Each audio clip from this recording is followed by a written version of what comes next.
Di video kali ini kita bahas anime dengan karakter utama lemah kemudian menjadi kuat. Setiap karakter lemah biasanya menjadi kuat setelah melewati rintangan berat atau tiba-tiba menjadi kuat karena membangkitkan kekuatan yang tidak terduga. Cukup kuat untuk membela diri sendiri saat terjadi situasi yang tidak diinginkan. Diceritakan bahwa semua makhluk hidup memiliki sejenis roh. Seseorang yang bisa memanggil berbagai roh disebut summoner. Mereka memiliki kekuatan tertentu yang bisa digunakan menyelamatkan dunia atau bahkan menghancurkannya. Namun, keberadaan pemanggil roh sudah menjadi bagian dari legenda, hingga pada akhirnya dilupakan semua orang. Film animasi ini bercerita tentang seorang pelajar bernama Aji. Dia merupakan pelajar biasa yang selalu menyendiri. Aji tidak memiliki banyak teman dan tidak peduli dengan urusan orang lain. Meski tidak mempunyai cita-cita besar, tapi Aji cukup hebat terutama dalam memasak. Kesukaannya terhadap memasak menarik roh yang sering lapar untuk mendekatinya. Roh yang bernama Dola memaksa Aji melakukan kontrak dengan dirinya. Awalnya Aji selalu menolak ajakannya. Akan tetapi setelah diberitahu keuntungan yang bisa dia dapatkan, Aji pun menerima kontrak menjadi tuan bagi roh tersebut. Akibatnya dia menjadi seorang pemanggil roh, juga mendapatkan kemampuan mengendalikan elemen air. Namun tak lama setelahnya, dia diincar oleh pemanggil roh lain. Salah satu siswi yang satu sekolah dengannya diperintahkan untuk menangkap roh yang dimiliki oleh Aji. Hal ini mengakibatkan perselisihan atau pertarungan di antara mereka tidak dapat dihindari. Samurai Flamenco. Cerita anime ini berfokus pada pria bernama Hazama Masayoshi. Dia merupakan seorang model profesional yang sudah dikenal banyak orang. Akan tetapi dia memiliki hobi yang tidak biasa, yaitu menjadi pahlawan keadilan untuk memberantas kejahatan. Akan tetapi karena kejahatan besar jarang terjadi dan pahlawan seperti itu tidak ada di dunia nyata, maka Hazama tidak punya kesempatan menjadi seorang pahlawan. Oleh sebabnya dia memutuskan untuk menjaga ketertiban di lingkungan sekitarnya. Dimulai dari menegur orang yang tidak mentaati aturan hingga membubarkan anak berandalan yang mengganggu ketertiban. Dengan menggunakan nama Samurai Flamenco, dia berusaha menjadi pahlawan sungguhan di dunia nyata. Akan tetapi hal yang dia lakukan itu malah memperburuk keadaan. Kebanyakan anak berandalan tidak mau menurutinya. Mereka malah melawan balik dan memukulinya. Karena kepolisian menerima banyak laporan tentang dirinya, seorang polisi yang bernama Goto Hidenori pun berinisiatif menanganinya. Akan tetapi setelah berbagai hal terjadi, polisi itu malah sering membantunya. Selain itu, Samurai Flamenco yang pada awalnya lemah dan tidak punya kemampuan apa-apa, perlahan berubah menjadi lebih kuat. Dia juga bisa mendapatkan berbagai senjata dan peralatan khusus dari seseorang yang mendukungnya. Yume Okoku Tonemoreru berlatar di suatu dunia yang disebut dunia mimpi. Di sana merupakan tempat tinggal bagi orang-orang yang hidup dengan kekuatan mimpi. Setiap raja memberikan kekuatan mimpi kepada rakyatnya sendiri supaya mereka dapat hidup dalam kedamaian. Namun, pada suatu ketika muncul monster pemakan mimpi. Monster itu memakan mimpi seseorang dan membuat korbannya tidur abadi. Untuk mengatasi permasalahan tersebut, pangeran dari berbagai negeri berkumpul melawan monster itu. Tapi satu persatu dari mereka disegel dalam sebuah cincin. Hanya ada satu orang yang punya kekuatan membuka segel pangeran. Dia adalah putri dari salah satu kerajaan di dunia mimpi. Ceritanya berawal ketika perempuan dari dunia modern tiba-tiba terbangun di dunia fantasi. Dia disambut oleh pilihan putri yang menyebut dirinya sebagai Navi. Navi bilang dia adalah putri dari suatu kerajaan. Satu-satunya orang yang bisa memberikan kekuatan kepada para pangeran. Alfi adalah salah satu pangeran yang berhasil dibangkitkan oleh putri. Dia merupakan pengguna pedang yang kemampuannya masih lemah. Setelah dibangkitkan oleh putri, Avi dan pangeran lainnya menjadi lebih kuat dari sebelumnya. Oleh sebab itu, mereka pun memutuskan pergi bersama-sama untuk menyelamatkan orang-orang dari monster pemakan mimpi.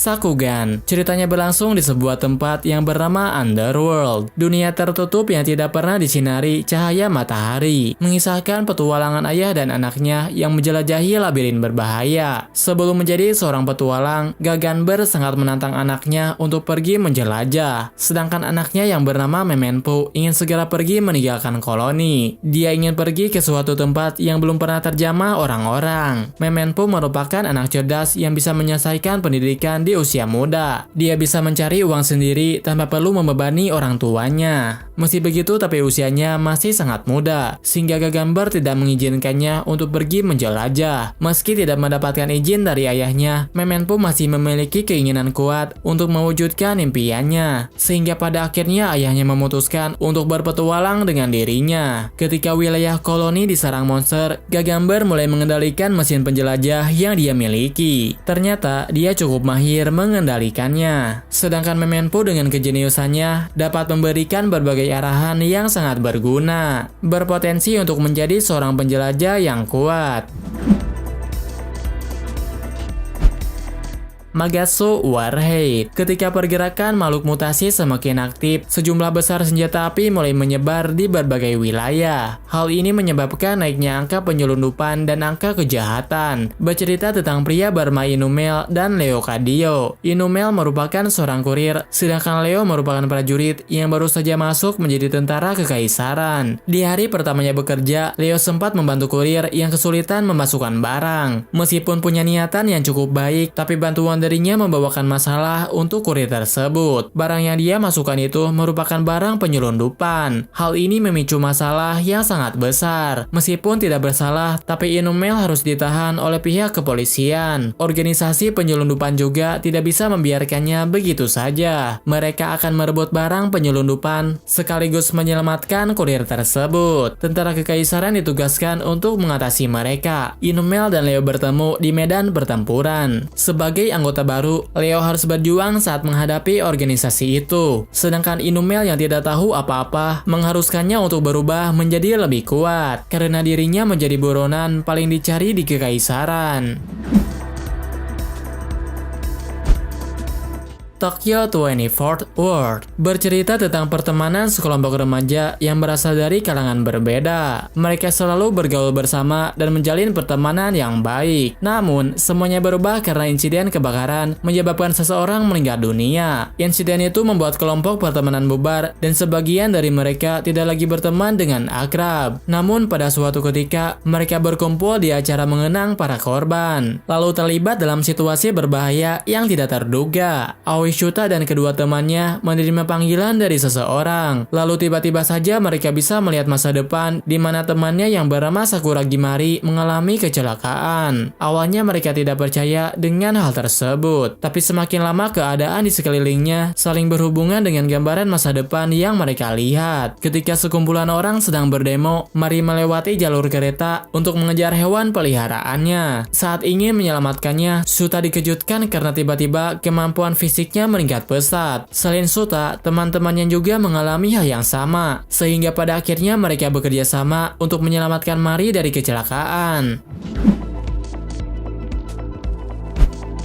Araki Yukiya merupakan seorang pelajar yang memiliki kemampuan memasuki dunia seberang. Dia juga bisa membawa orang lain jika ada seseorang yang menyentuh tangannya. Yukiya selalu berhati-hati supaya tidak menyentuh tangan orang lain, karena selalu terjadi hal yang mengerikan ketika berada di dunia seberang. Namun, kesukaannya terhadap musik telah menginspirasinya menjadi DJ. Untuk mendapatkan lebih banyak penonton, dia mencoba melakukan siaran langsung di dunia seberang. Hal ini tentu saja menarik perhatian seseorang yang mengetahui keberadaan dunia tersebut, sehingga Yukiya terpaksa bertarung sambil melindungi temannya. Ketika berada di dunia nyata, Yukiya hanyalah murid biasa yang memiliki sifat pemalu. Dia tidak terlalu pandai berinteraksi dengan orang lain. Namun saat berada di dunia seberang, tiba-tiba dia memiliki kekuatan yang mengesankan, membuat musuhnya beranggapan dia sudah terbiasa melakukan pertarungan. Dunia seberang merupakan tempat bertarung untuk mengabulkan permintaan. Meskipun Yukiya sudah mengetahui tapi dia memilih untuk menghindari pertempuran.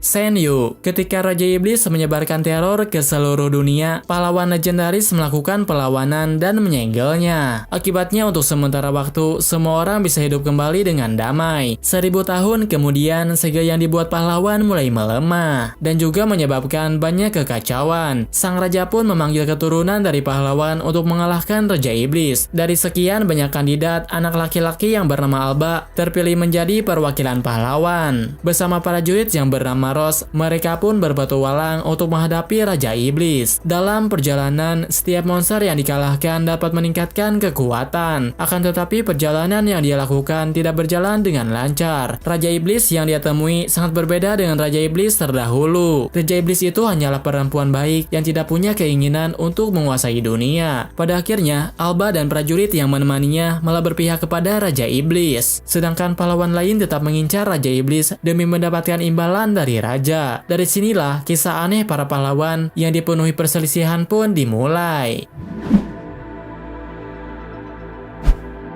Kyokai Senki. Ketika berbagai masalah memojokkan Jepang, negara-negara kuat dan sekutunya datang untuk memberikan berbagai bantuan. Mereka mengirim orang-orangnya, tapi perlahan malah memperluas wilayah sendiri. Hingga pada akhirnya terjadi peperangan yang disebut perang perbatasan. Dalam perang tersebut, setiap negara mengirimkan mesin perang yang bernama Ameim. Hal ini menyebabkan Jepang terpecah dan rakyatnya dikuasai oleh negara luar. Seorang pemuda bernama Shiba Amo merupakan anak yatim piatu yang hidup sendirian. Dia bersekolah di SMA daring dan dapat melanjutkan hidupnya berkat warisan dari orang tua. Amo bersama dengan teman-temannya seringkali pergi ke hutan untuk mencari suku cadang. Dia mengumpulkan suku cadang mesin perang untuk memperbaiki mesin perang yang disembunyikan. Pada suatu ketika, dia menemukan Gai atau AI mandiri yang memiliki kesadaran sendiri. Ketika Amo meninggalkannya di tempat persembunyian, Gai memperbaiki semua sistem yang ada pada mesin perang. Kemudian keesokan harinya, Amo dan teman-temannya diincar oleh pasukan keamanan. Amo terpaksa menggunakan mesin perang yang dia sembunyikan, sehingga dia mendapatkan kekuatan sepadan untuk membela diri.